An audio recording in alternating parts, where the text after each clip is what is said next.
de la armadura, pero sí quiero motivarles a fortalecerse en el Señor.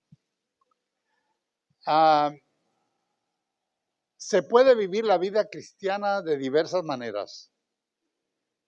Algunos viven en temor, otros en debilidad y otros en su naturaleza carnal. Pero la verdadera forma de vivir la vida cristiana es ser fortalecidos por el poder del Señor cada día. Vamos a ser victoriosos todo el tiempo cuando nos fortalezcamos en el Señor. La vida cristiana no puede ser fortalecida de ninguna otra manera. Podemos tener los mejores deseos, pero si nuestra vida no está rendida y conectada al Señor, no vamos a tener victoria. Bueno, aquí el apóstol Pablo habla en el capítulo 6 acerca de fortalecerse en el Señor. Capítulo 6, versículo 10. Vamos a leer esta porción. Si tiene su Biblia de papel, la abre. Y si no la tiene, pues abra la que tiene. Así dice, del verso 10 en adelante. Por lo demás, hermanos míos, fortaleceos en el Señor y en el poder de su fuerza. Vestidos de toda la armadura de Dios para que podáis estar firmes contra las acechanzas del diablo. Porque no tenemos lucha contra carne y sangre, o sangre y carne, sino contra principados, contra potestades, contra los gobernadores de las tinieblas de este siglo, contra las huestes espirituales de maldad en las regiones celestiales. Por tanto, tomad toda la armadura de Dios para que podáis resistir en el día malo y habiendo acabado todo, estad firmes. Estad firmes. Verso 14. Estad pues firmes, ceñidos vuestros lomos con la verdad y vestidos con la coraza de justicia. Calzando los pies con el apresto del evangelio de la paz. Sobre todo tomad el escudo de la fe, con que podáis apagar todos los dardos de fuego del maligno. Y tomad el yelmo de la salvación y la espada del Espíritu, que es la palabra de Dios.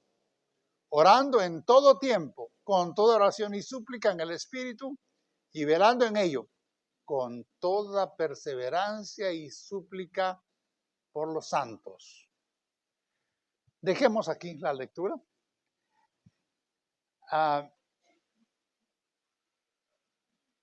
Dios provee una armadura para el creyente. Pero es deber del creyente hacer uso de esa armadura. Por la gracia, por la misericordia de Dios, Él nos ha dado una armadura. Pero nosotros tenemos que aprender, disponernos a usar esa armadura, porque por sí sola, guardada, no va a trabajar en nuestra vida, aunque Dios la ponga a nuestro alcance. Entonces, hermanos, si hablamos de una armadura del creyente es porque estamos hablando de batalla, de guerra, ¿verdad? Y la iglesia sí está en guerra, porque tenemos un enemigo que tiene huestes espirituales de maldad. O sea, no es él solo, tiene sus soldados. Ahora, ¿cómo vamos nosotros a enfrentar esas batallas como cristianos, como hijos de Dios? Si lo vemos en el plano natural, por ejemplo, hoy, cualquiera puede ir a la tienda del Army, comprarse un uniforme de soldado y comprar algunos elementos que vendan ahí, como, ¿qué digo yo? Un cuchillo, algunos botas, y va a parecer soldado, pero no es soldado, porque no tiene la preparación ni tiene el respaldo de un comandante. Cuando la Biblia nos habla a nosotros de armadura, nosotros tenemos que ser soldados valientes. Y por supuesto, tenemos el respaldo de nuestro comandante, ¿verdad? Sí tenemos el respaldo. Bueno, eso quiere decir que tenemos que mantener una conexión continua de dependencia de Dios. Y la única fuente de poder para el creyente no es la energía eléctrica, no es la batería, no es la comida, no es el plato, no es la persona de Jesucristo. Él le dijo a sus discípulos en Juan 15, mire, me ayudan ahí en la proyección, Juan 15, los versículos 1 al 5, les digo, separados de mí, nada podéis hacer. Así que cuando vamos a la palabra y vemos la importancia que Jesús le dio a estar conectados a Él como la vid verdadera, entonces Él les dijo, habló de la necesidad de actuar de acuerdo a su plan, pero les dijo, ustedes no pueden hacer la obra del Evangelio por su propia cuenta. Separados de mí, nada pueden hacer. Satanás es astuto, es ingenioso, hace sus trampas, sus maquinaciones y nos puede engañar fácilmente o debilitarnos. Por eso el Señor dijo, separados de mí, nada podéis hacer. No tenemos proyección, pero bueno, yo les voy dando las citas que tengo aquí. En Filipenses 4:13, como dice la palabra, yo sé que lo saben de memoria, todo lo puedo en Cristo que me fortalece. Entonces, ¿cuál es la fuente de nuestra fortaleza? Para hacer todas las cosas. ¿Qué todas cosas? Todas las cosas que están en la voluntad de Dios. Porque Él no nos va a fortalecer para andar haciendo vida desordenada. Nos va a fortalecer para estar en su plan y en su propósito. Entonces, todo lo puedo en Cristo que me fortalece. Primero, el principio. Separados de Él, nada podemos hacer. El segundo principio es, todo lo puedo en Cristo que me fortalece. Como seres humanos tenemos nuestras debilidades. ¿Quién no, verdad? Incluso enfermedades que nos llegan como las tenía el apóstol Pablo. Cuando vemos en 2 Corintios 12, verso 9, él dice que había rogado a Dios ya 3 veces que le quitara un aguijón. ¿Y qué le dijo el Señor? Que te baste mi gracia, que te baste mi gracia, porque mi poder, ¿poder de quién? Poder de Dios, se perfecciona en tu debilidad. ¿Qué quiere decir? Que todos los seres humanos, miren, si el apóstol Pablo, el gran apóstol Pablo que todos admiramos, escritor de la mayoría de las cartas del Nuevo Testamento, fundador de muchas iglesias, apóstol de Jesucristo, él reconocía su debilidad. En otra parte dice, cuando soy débil, soy fuerte. Pero la fortaleza del creyente depende de uno, depende de Cristo. Entonces, con todas las debilidades que él tenía y aún dolencias y enfermedades, el Señor le dijo, mi gracia es más grande y mi poder en ti se perfecciona porque eres débil. Cuando alguien es suficiente y se las sabe todas y las puede todo, pues no da lugar al poder de Dios, porque pues cree que se basta por sí solo, ¿verdad? Por eso es que el creyente, sin importar cuánto Dios lo use, sin importar cuánta palabra conozca, debe tener siempre un corazón humilde, sencillo. Sentirse en la presencia de Dios débil. Bueno, Dice también, doy gracias, cuando le escribe a Timoteo, la primera carta a Timoteo, en el capítulo 1, verso 12, le dice, doy gracias al que me fortaleció. ¿Quién fue? Luego dice, a Cristo Jesús nuestro Señor, porque me tuvo por fiel al ponerme en el ministerio. Tuvo que ser fortalecido para permanecer en el ministerio, porque si alguien sufrió batallas y luchas y siempre fue victorioso, fue el apóstol Pablo. Por eso dice, me tuvo por fiel y doy gracias a Dios porque me fortaleció. Cuando un siervo de Dios no depende de la fortaleza que Dios da, va a fracasar. Y vemos a veces hombres, pastores, o que comienzan con mucho brío, con mucho entusiasmo y quieren mover masas y son todos, pero luego se apagan porque no reciben la fortaleza del Señor. Pero cuando el Señor es la fortaleza, entonces el creyente, el siervo de Dios, va a prevalecer porque Él es la fortaleza. Ahora, usted estará pensando ahorita, bueno, Pablo necesitaba la fortaleza del Señor. Los pastores necesitan la fortaleza de Dios, pero ¿yo para qué? Hermano, cada creyente tiene sus batallas y estamos en guerra. Y cada día la guerra se intensifica. No crea que pues los apóstoles tuvieron guerra. En la iglesia primitiva tuvieron guerra. En la época de la persecución tuvieron guerra. Nosotros tenemos guerra ahora porque Satanás ha desatado sus huestes espirituales para engañar a la humanidad y torcer la verdad de Dios.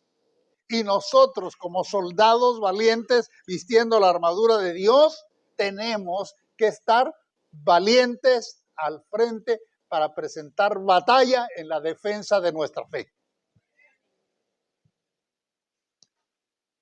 Porque la fe en Cristo no es negociable. No es cuestión de que creo en Cristo, pero también voy a creer así paralelamente algo. O voy a condescender para que no me molesten. Si somos de Cristo, somos de Cristo. Si permanecemos en su palabra, somos verdaderamente sus discípulos. Es lo que el Señor dijo muy claramente. Ahora, tenemos que creer en Él para pelear, para batallar, para defender y para tener iniciativa.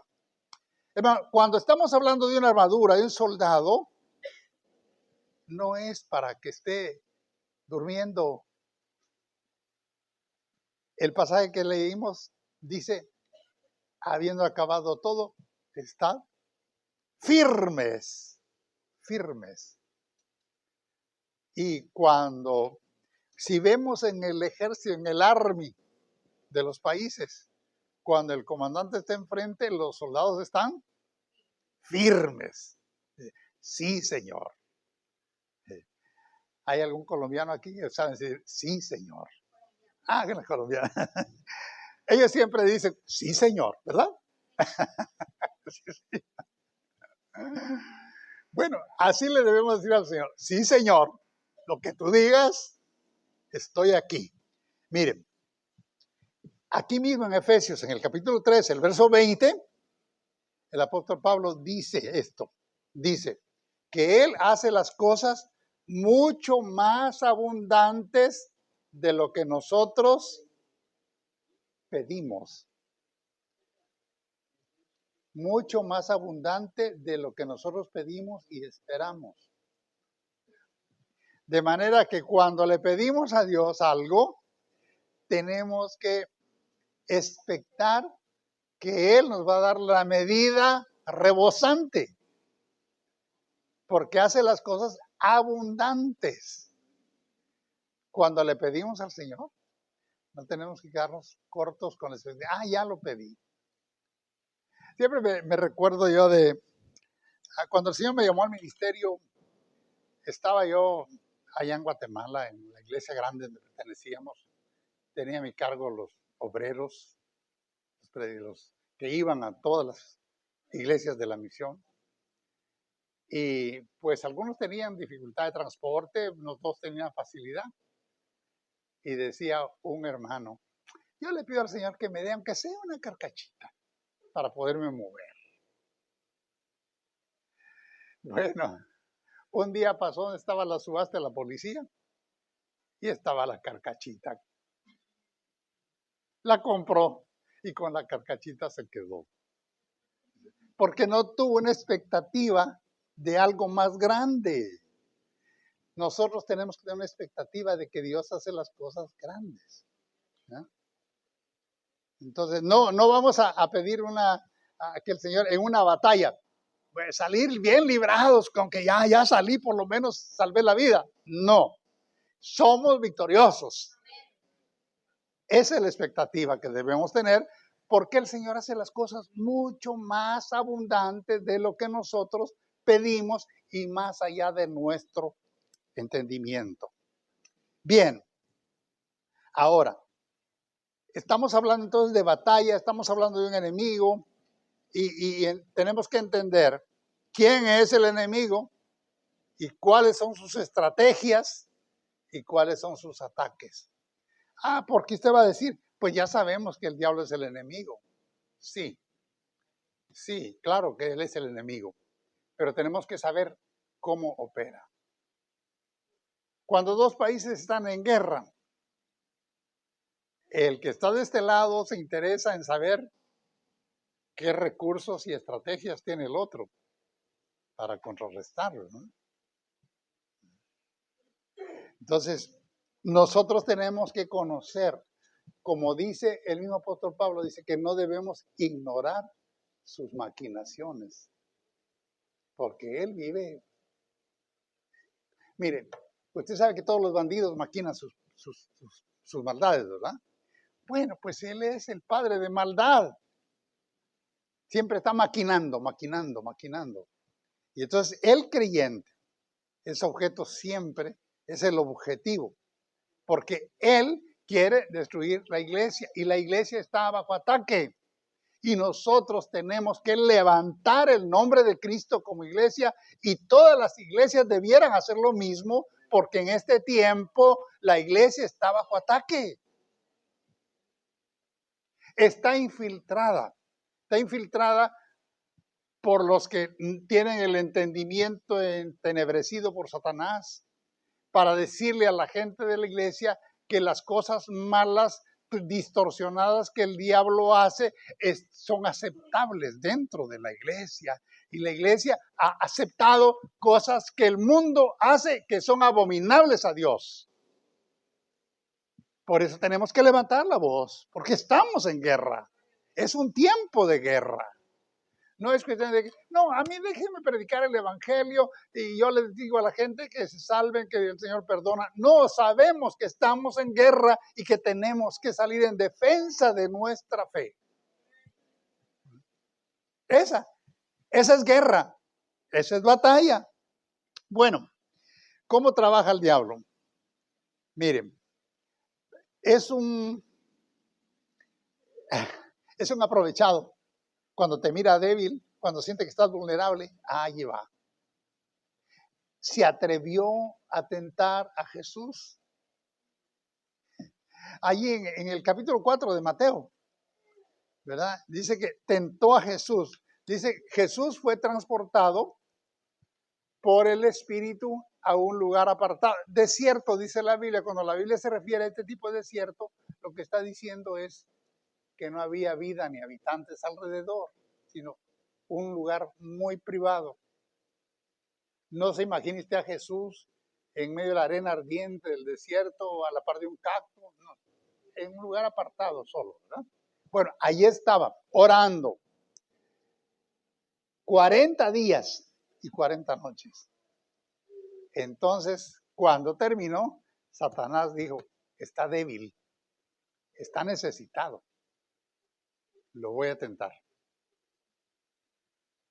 De seguro que tiene hambre, le voy a ofrecer pan. De seguro que tiene sed, le voy a ofrecer agua. Le voy a ofrecer la comodidad y hasta le voy a ofrecer hacer los reyes sobre los reinos de la tierra porque a mí me los han dado. Fue con Jesús y dijo, este ahora está débil. Se le apareció. Ahora, ¿estaba débil Jesús? Cuando soy débil, soy fuerte. Estaba débil físicamente. Su condición física, su estómago estaba necesitado de comida, su lengua estaba necesitada de sed, pero tenía la fortaleza que el Padre le daba. Y cuando Satanás llegó, ¿qué fue la respuesta de Jesús en cada tentación? Escrito está. Escrito está. Escrito está, no solo de pan vivirá el hombre. Escrito está, no tentarás al Señor tu Dios. Bueno, y sabe que como Satanás es manipulador de la palabra, es que ese es el gran riesgo que nosotros tenemos que discernir, porque muchos hoy están manipulando la palabra para engañar o para torcer o para dar un evangelio light. Mire, ¿qué le dijo a Jesús? Le dijo, lo subió, dice, a un lugar muy alto. Una versión dice a las almenas del templo, otro dice a un monte, al pináculo del templo. Bueno, pero lo cierto es que lo hizo subir.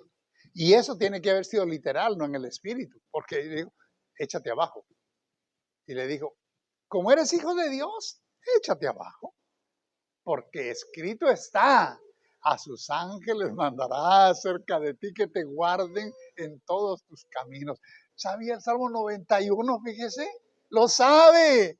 Satanás sabe la palabra y te la va a dictar cuando estás débil, cuando quiere que estás vulnerable. Por eso nosotros tenemos que saber las escrituras y su aplicación correcta y para qué fueron dadas. Porque no están ahí solo, qué bonito me suena esto, me lo aprendo. Y a la hora de la verdad, tienes que saber para qué te va a servir. Bueno, así lo hizo con Jesús. Pero pues no es Jesús el único que ha tentado, ¿no? A él pues es lo que más destaca, ¿verdad?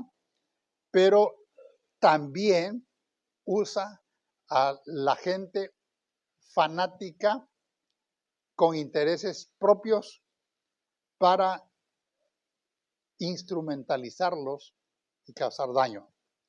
Miren, en el capítulo 8 de Mateo, en el verso 11, no, el verso 44 de Mateo 8, dice que llegaron los fariseos. 8:44. A ver, alguien me ayuda ahí para leerlo porque pues hoy no tenemos operación. Bueno, entonces yo tengo una cita errada, debe ser 34. A ver, déjeme ver.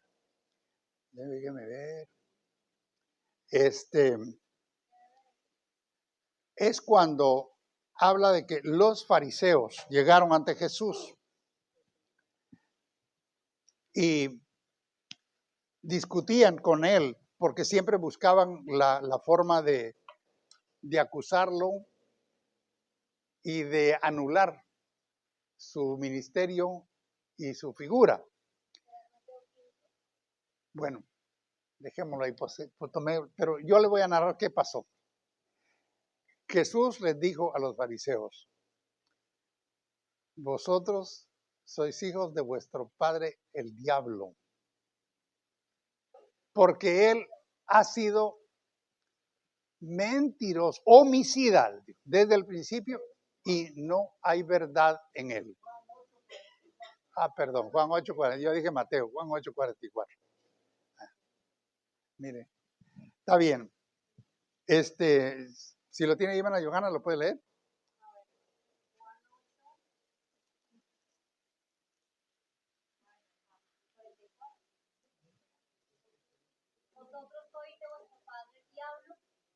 deseos de vuestro Padre que le hizo hacer. Él ha sido homicida desde el principio y no ha permanecido en la verdad, porque no hay verdad en él. Cuando habla mentira, de suyo habla, porque es mentiroso y padre. Mentira. Imagínense la descripción que Dios les dio. Les dijo, ustedes son hijos del diablo. ¿Por qué? Porque mentían. Y él ha sido homicida. ¿Cuándo comenzaron los homicidios de Satanás? Desde el huerto, cuando Caín mató a Abel. Homicida desde el principio. Y no hay verdad en él. Aunque te cite las escrituras, no hay verdad en él. ¿Verdad? Entonces, el Señor lo dijo bien, bien claro. Ahora, lo que estoy diciéndoles aquí es, llegó con una tentación directa con Jesús. Luego, ya en el ministerio, en el desarrollo del ministerio de Jesús, llegó a atacarlo a través de los fariseos, que eran religiosos fanáticos. Y a través de ellos estaban acusando a Jesús. Ahora, si vamos más adelante a las cartas de Pedro, vamos a encontrar que Pedro dice que anda como león rugiente viendo a quien devora. Eso es un ataque directo. Entonces, instrumentalizando gente, engañando, tratando de torcer la verdad directamente. Y luego atacando directamente como león rugiente viendo a ver a quién devora. Uno a veces lee esos pasajes, pero no se hace la idea de la selva cuando un león anda buscando su presa. Anda buscando la presa a la cual devorar, ¿verdad? Como león rugiente. Cuando el león ruge, todos los animales se esconden. Bueno, nosotros como creyentes en Cristo Jesús, tenemos que saber que hay un enemigo que nos rodea, pero que tenemos un escudo alrededor de nosotros. Dios nuestro Padre es nuestro escudo alrededor de nosotros. Entonces, si estamos conscientes de ellos, vamos a oír al león rugir, pero no vamos a temblar de miedo, sino que vamos a saber que Él es el instrumento de ataque para nosotros. Bueno, ¿qué más podría decirles? Es especialista en mezclar, les dije, la verdad con el error, ¿verdad? Cuando tentó a Eva en el huerto, ¿qué le dijo? Cuando Eva le dijo a la serpiente, le dijo, Dios nos ha dicho que no toquemos el fruto de ese árbol. Pues es que Dios no los quiere. No los quiere porque si los quisiera, Él no quiere que ustedes sean como dioses, pero Él sabe que el día que ustedes coman de eso, son abiertos sus ojos y van a ser como dioses. Y era cierto. Estaban manipulando la verdad de Dios. Por eso tenemos que estar alerta nosotros. Cuando vayan un texto manipulado, hay muchos textos manipulados. Usted sabe que hay mucha gente que toma un texto sin contexto, como pretexto, para manipular y para llevar agua a su molino, para hacer creer algo. Por eso, nunca se dejen llevar ustedes por un texto aislado. Todo tiene un contexto, un principio.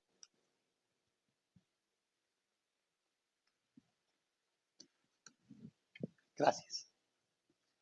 Bueno, entonces tenemos como león rugiente, tenemos como la presentación de los fariseos, tenemos la propuesta, la tentación directa con Jesús. Y el apóstol Pablo dice que se disfraza como ángel de luz. 2 Corintios 11:14. Miremoslo ahí.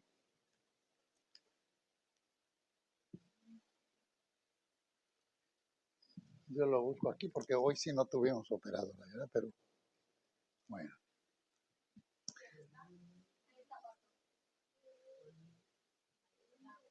Ahí está. Ya está por ahí. Y no es maravilla, porque él mismo, Satanás, se disfraza como ángel de luz. A veces la gente espera verlo con cuernos y vestido de rojo, con cola y el tenedor, como lo presentan en la lotería, ¿verdad?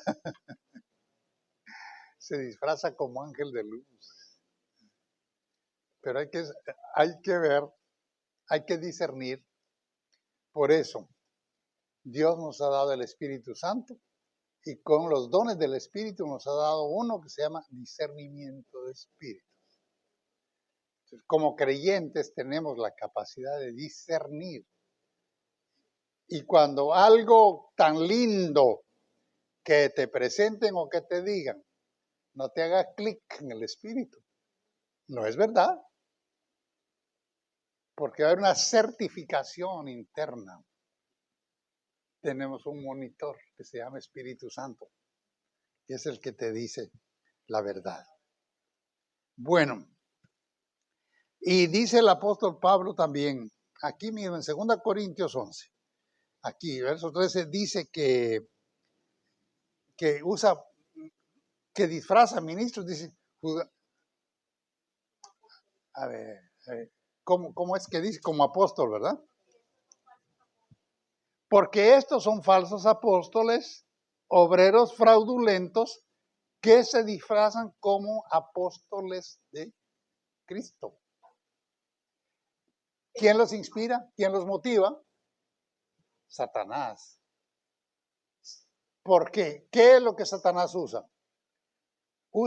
Mire, Dios usa la debilidad humana para fortalecerla. Satanás usa la debilidad humana para aprovecharse de ella. Esa es la diferencia. Entonces, cuando alguien, si tiene ambiciones materiales, si tiene codicia o si tiene intereses religiosos, se va a disfrazar y va a presentar un evangelio que le agrade a los oídos de la gente. Oye, hay mucho evangelio que endulza los oídos de la gente y a la gente le gusta oír cosas bonitas, que te va a ir bien, que todo te va a salir bien, todo, ¿verdad? Eso es motivación. ¿Sabe cómo se llama eso?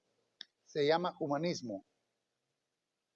Porque nace del corazón humano, inspirado por Satanás, pero no es de Dios. Bueno, entonces ya dejemos este tipo, está muy feo, ¿eh? Dejémoslo ya.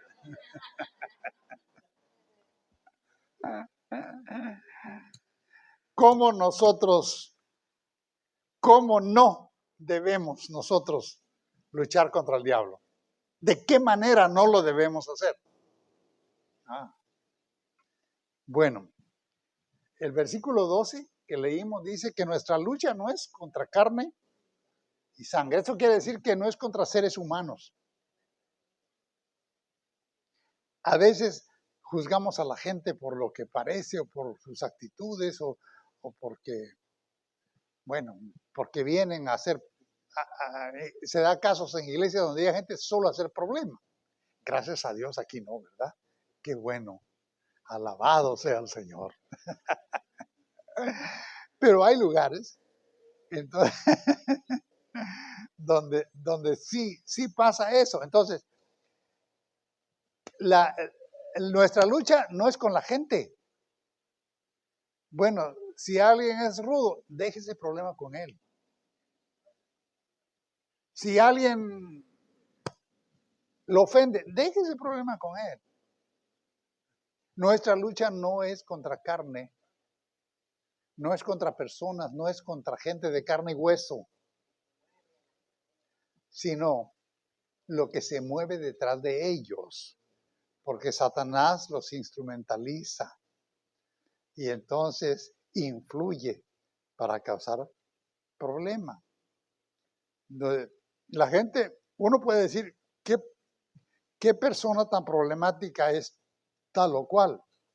Pero no alcanzamos a ver lo que se mueve detrás.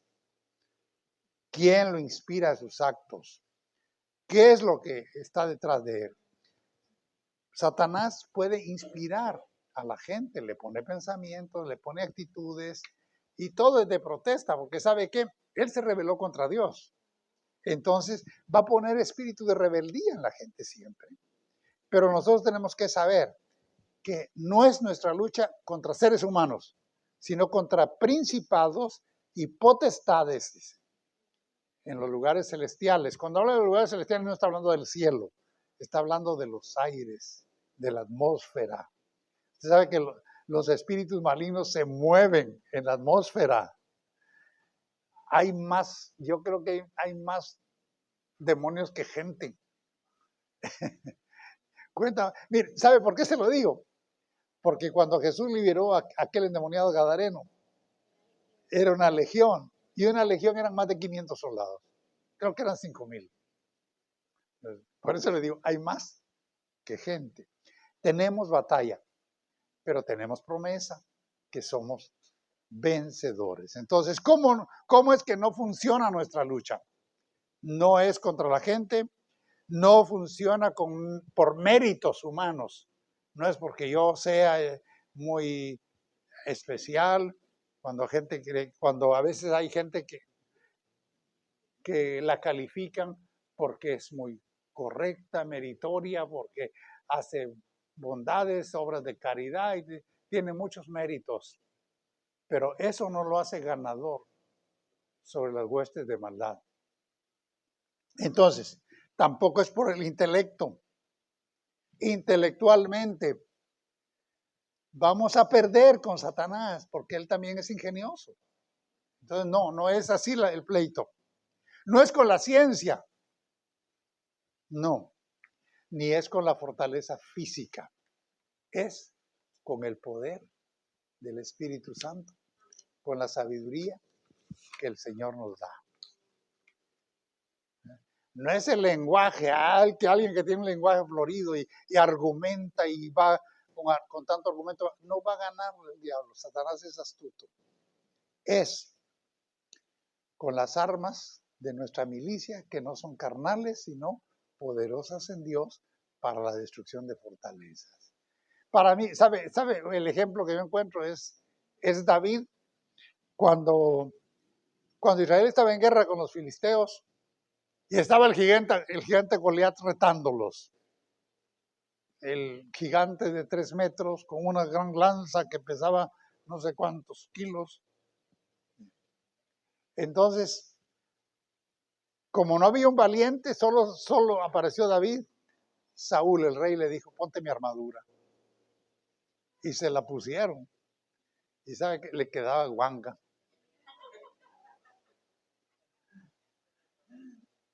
No se podía mover.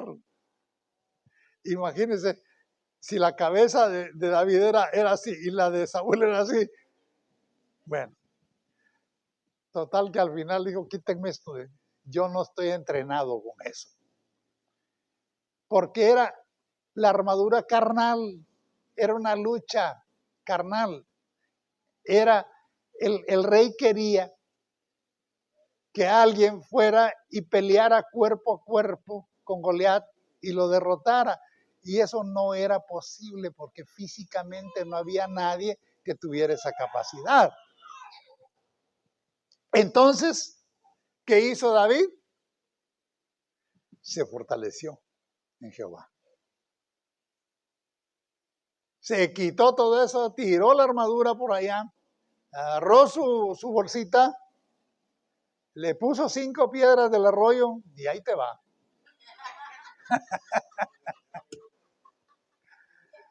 Pero ¿sabe qué le dijo? Le dijo, tú vienes con espada, lanza y jabalina. Yo vengo en el nombre de Jehová de los ejércitos.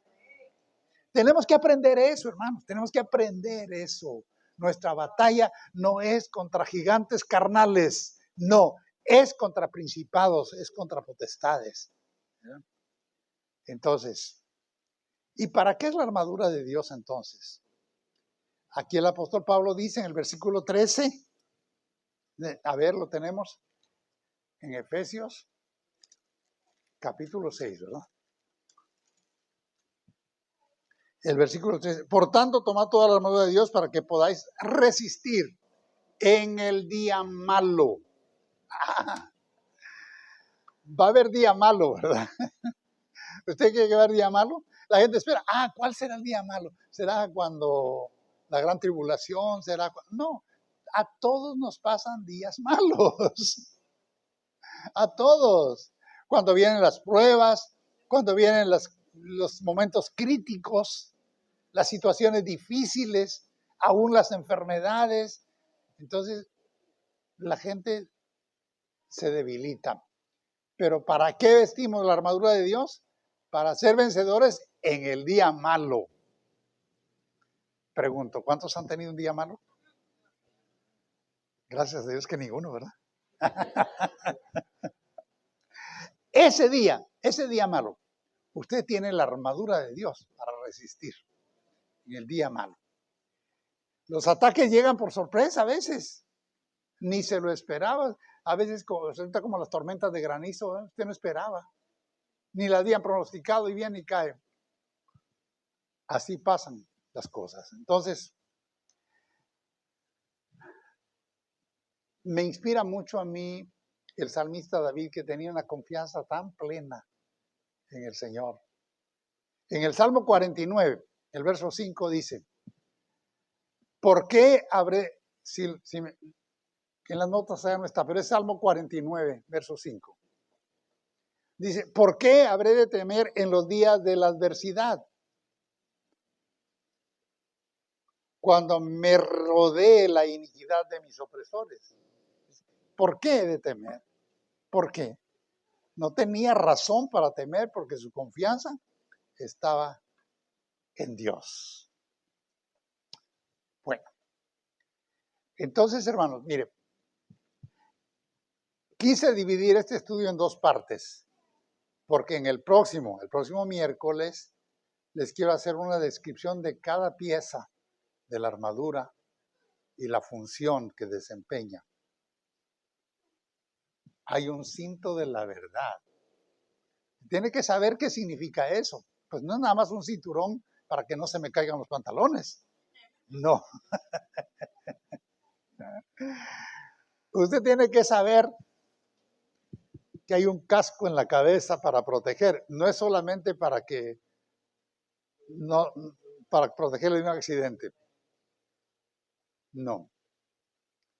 Usted tiene que saber que hay un pectoral, una coraza de justicia, que no es solamente para proteger los órganos internos. No. Bueno, de eso vamos a hablar. Mejor se lo dejo ahí, en suspenso para el siguiente capítulo. Vamos a hablar de eso en el próximo domingo, pero por hoy terminemos con esto. Primero, Satanás y la iglesia son enemigos irreconciliables. Porque la luz no tiene comunión con las tinieblas. Nosotros vivimos en la luz de Jesús. Satanás vive en la oscuridad del abismo. Entonces, no hay comunión, nunca. Por eso cualquier cosa, sabemos que el enemigo va a querer destruir a la iglesia y está batallando, está dando patadas de ahogado. ¿Sabe por qué le digo? Porque los tiempos finales que estamos viviendo ya son finales y la iglesia puede estar en crisis, pero el Señor dijo, las puertas del infierno no prevalecerán contra ella. Por eso es que la iglesia sigue marchando, aunque muchas iglesias estén contaminadas, aunque muchas iglesias estén torcidas, hayan perdido la visión y la pureza doctrinal. Pero hay una iglesia verdadera que sigue marchando apegada a la palabra de Dios. Sobre esa es que las puertas del infierno no van a prevalecer. Entonces, el hecho de que Satanás esté vencido no quiere decir que no esté activo. Nos gusta decir que mi Señor Jesús lo venció en la cruz y que sacó a vergüenza a los principados y potestades. Cierto, los exhibió públicamente, los venció. pero no están muertos. Andan allí, merodeando, viendo a ver a quién devora. Nosotros por eso tenemos que estar muy alertas. Entonces nosotros los creyentes en Cristo Jesús tenemos que estar preparados para vestir la armadura que nos lleva adelante y nos hace vencedores. Así que el próximo miércoles, con el favor de Dios, les voy a describir cada pieza de la armadura. Para que no se lo pierda, porque con eso terminamos la epístola de los Efesios. Amén.